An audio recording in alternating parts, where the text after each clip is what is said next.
बदी का फल। किसी गांव में दो मित्र रहते थे। बचपन से उनमें बहुत गहरी दोस्ती थी।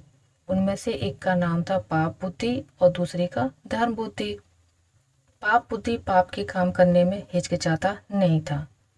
कोई भी ऐसा दिन नहीं जाता था जब वह कोई न कोई पाप ना करे।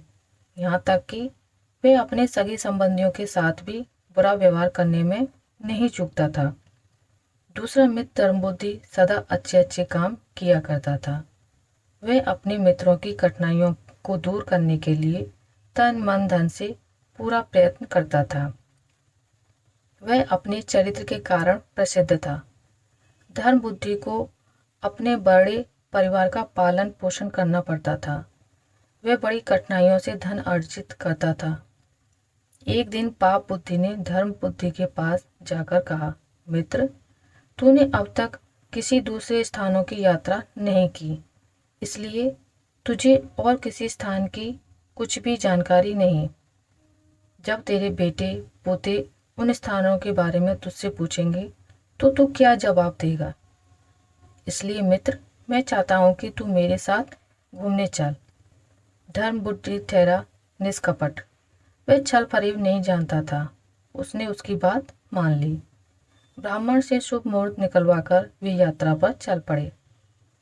चलते चलते वे एक सुंदर नगरी में जाकर रहने लगे। पाप बुद्धि ने धर्म बुद्धि की सहायता से बहुत सा धन कमाया। जब अच्छी कमाई हो गई तो वे अपने घर की ओर रवाना हुए। रास्ते में पाप बुद्धि मन ही मन सोचने लगा कि मैं इस धर्म बुद्धि को ठग कर इस सारे धन को हथिया लूं और धनवान बन जाऊं। इसका उपाय भी उसने खोज लिया। दोनों गांव के निकट पहुंचे। पाप बुद्धि ने धर्म बुद्धि से कहा, मित्र, यह सारा धन गांव में ले जाना ठीक नहीं। यह सुनकर धर्म बुद्धि ने पूछा, इसको कैसे बचाया जा सकता है? पाप बुद्धि ने कहा, सारा धन अगर गांव में ले गए तो इससे भाई बंटवा लेंगे और अगर कोई पुलिस को खबर कर देगा तो जीना मुश्किल हो जाएगा। इसलिए इस धन में से आवश्यकता के अनुसार थोड़ा थोड़ा लेकर बाकी को किसी जंगल में गाड़ दें। जब जरूरत पड़ेगी तो आकर ले जाएंगे। यह सुनकर धर्म बुद्धि बहुत खुश हुआ। दोनों ने वैसा ही किया और घर लौट गए। कुछ दिनों बाद पाप बुद्धि उसी जंगल में गया और सारा धन निकालकर उसके स्थान पर मिट्टी के ढेले भर आया। उसने वह धन अपने घर में छिपा लिया। 3-4 दिन बाद वह धर्म बुद्धि के पास जाकर बोला, मित्र, जो धन हम लाए थे वह सब खत्म हो चुका है। इसलिए चलो जंगल में जाकर कुछ धन और ले आए। धर्म बुद्धि उसकी बात मान गया और अगले दिन दोनों जंगल में पहुंचे। उन्होंने गुप्त धन वाली जगह गहरी खोद डाली, मगर धन का कहीं भी पता न था। इस पर पाप बुद्धि ने बड़े क्रोध के साथ कहा, धर्म बुद्धि, यह धन तूने ले लिया है। धर्म बुद्धि को बड़ा गुस्सा आया। उसने कहा, मैंने यह धन नहीं लिया। मैंने अपनी जिंदगी में आज तक ऐसा नीच काम कभी नहीं किया। यह धन तूने ही चुराया है। पाप बुद्धि ने कहा, मैंने नहीं चुराया, तूने ही चुराया है। सच सच बता दे और आधा धन मुझे दे दे, नहीं तो मैं न्यायाधीश से तेरी शिकायत करूंगा। धर्म बुद्धि ने यह बात स्वीकार कर ली। दोनों न्यायालय में पहुंचे। न्यायाधीश को सारी घटना सुनाई गई। उसने धर्म बुद्धि की बात मान ली और पाप बुद्धि को 100 कोड़े का दंड दिया। इस पर पाप बुद्धि कांपने लगा और बोला, महाराज, वह पेड़ साक्षी है। हम उससे पूछ लें तो वह हमें बता देगा कि उसके नीचे से धन किसने निकाला है।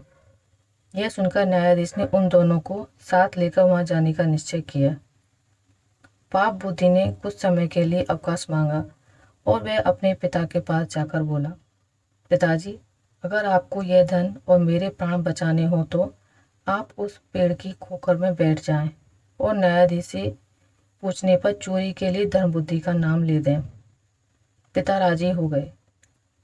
अगले दिन न्यायाधीश पाप बुद्धि और धर्म बुद्धि वहां गए। वहां जाकर पाप बुद्धि ने पूछा, ओ वृक्ष, सच सच बता, यहाँ का धन किसने चुराया है? खोखर में छिपे उसके पिता ने कहा, धर्म बुद्धि ने। यह सुनकर न्यायाधीश धर्म बुद्धि को कठोर कारावास का दंड देने के लिए तैयार हो गए। धर्मबुद्धि ने कहा, आप मुझे इस वृक्ष को आग लगाने की आज्ञा दे दें, बाद में जो उचित दंड होगा उसे मैं सहर्ष स्वीकार कर लूँगा। न्यायाधीश की आज्ञा पाकर धर्मबुद्धि ने उस पेड़ के चारों ओर खोखर में मिट्टी के तेल के चीथड़े तथा उपले लगाकर आग लगा दी। कुछ ही क्षणों में पाप बुद्धि का पिता चिल्लाया, अरे मैं मरा जा रहा हूँ, मुझे बचाओ। पिता के अधजले शरीर को बाहर निकाला गया तो सच्चाई का पता चल गया। इस पर पाप बुद्धि को मृत्युदंड दिया गया। धर्म बुद्धि खुशी खुशी अपने घर लौट गया। तो दोस्तों, आपको मेरी आज की वीडियो कैसी लगी मुझे कमेंट करके ज़रूर बताइएगा। अगर आपको ये वीडियो अच्छी लगी है तो इसे लाइक करें, ज़्यादा से ज़्यादा शेयर करें, और अगर आप मेरे चैनल पर नए हैं तो इसे सब्सक्राइब करना ना भूलें। मिलते हैं एक नई कहानी के साथ, तब तक के लिए नमस्कार।